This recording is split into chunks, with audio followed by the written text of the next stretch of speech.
Kita bercerita tentang keadaan banjir di Terengganu yang kabarnya beberapa kawasan telah pun berada dalam keadaan yang baik, pulih, di mana paras air dah semakin lama semakin menurun dan mereka kembali dengan fasa pasca banjir ini. Tapi kita nak tahu juga bagaimana keadaan sebenar di sana bersama dengan Pengerusi Malaysia Relief Agency Terengganu, Dr. Muhammad Ismail yang kini berada di talian.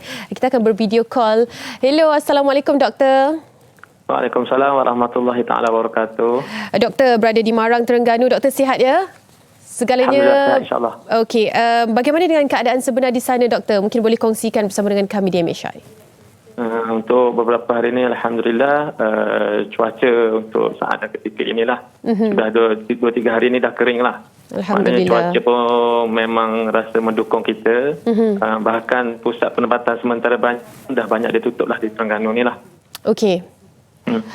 Dan kita dapat tahu yang antara dilakukan oleh pihak MRA adalah membantu mereka yang asnaf dan juga membantu mereka dari segi fasa pemulihan ya pasca banjir. Jadi apakah yang dilakukan? Okey, untuk dalam saat dan ketika inilah mula lebih kurang 2 minggu yang lalu waktu pertama kali banjir di Terengganu lah.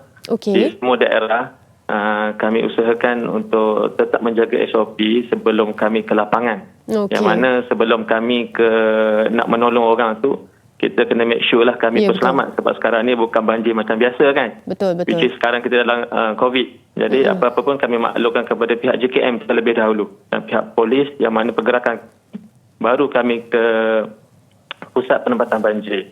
Di situlah kami menyantuni masa-masa banjir.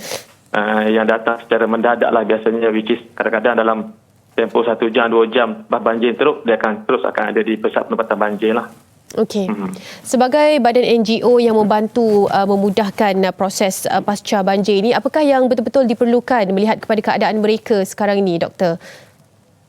Setakat inilah kalau kita melihat dalam situasi sekarang ni, which is banjir memang concern kita. Tapi pandemik COVID mesti ada.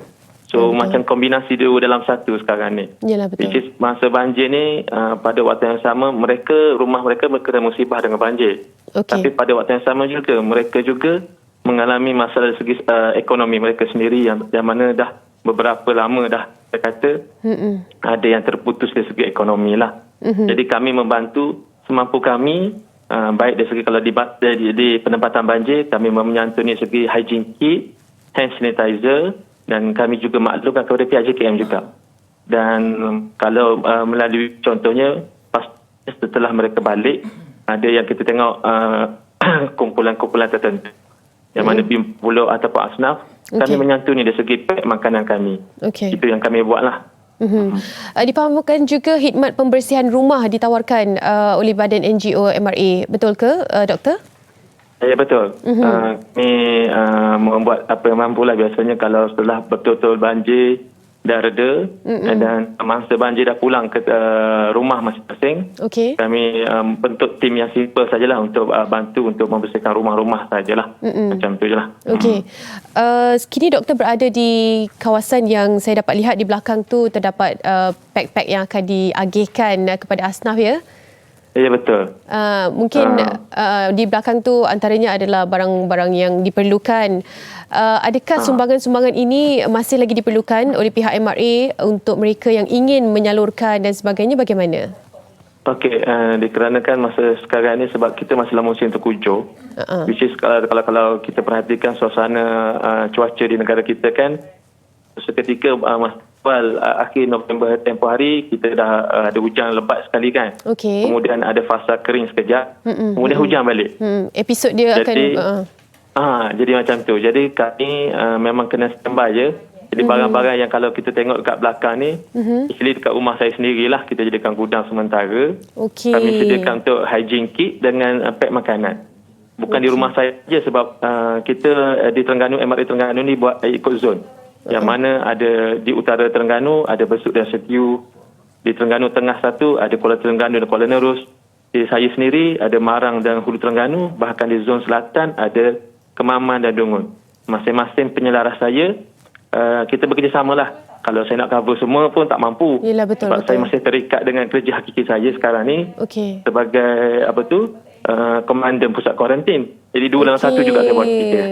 Dua-dua kerja yang cukup mencabar sebagai seorang frontliners ni, betul-betul frontliners ni. Untuk dua kategori banjir dan juga COVID. Doktor, bagaimana dengan keadaan bantuan yang disediakan? Sebab kita fahamkan doktor pun meletakkan tanggungjawab yang cukup besar bila menempatkan barang-barang tu di rumah doktor sendiri. Dari segi pematuhan SOP yang dilakukan oleh pihak doktor sendiri dan juga mereka, bagaimana doktor melihat perkara itu cukup penting walaupun kita dalam fasa untuk membantu orang asnaf dan sebagainya, tapi SOP masih lagi perlu dijaga. Mungkin doktor boleh kongsikan? Okey. Kalau berkenaan dengan ni, saya masih mematuhilah SOP yang dikariskan oleh KKM, memandangkan saya sendiri pun masih bertugas dan menyelialah pusat kuarantin bomba di Waqaf Tapai. Which is saya hari-hari pun berhadapan dengan under suspect lah yang ada kontak rapat dengan positif COVID kan. Jadi saya ingatkanlah kepada sahabat-sahabat saya di MRA Terengganu yang mana etika dan pematuhan kepada SOP itu benda yang sangat penting.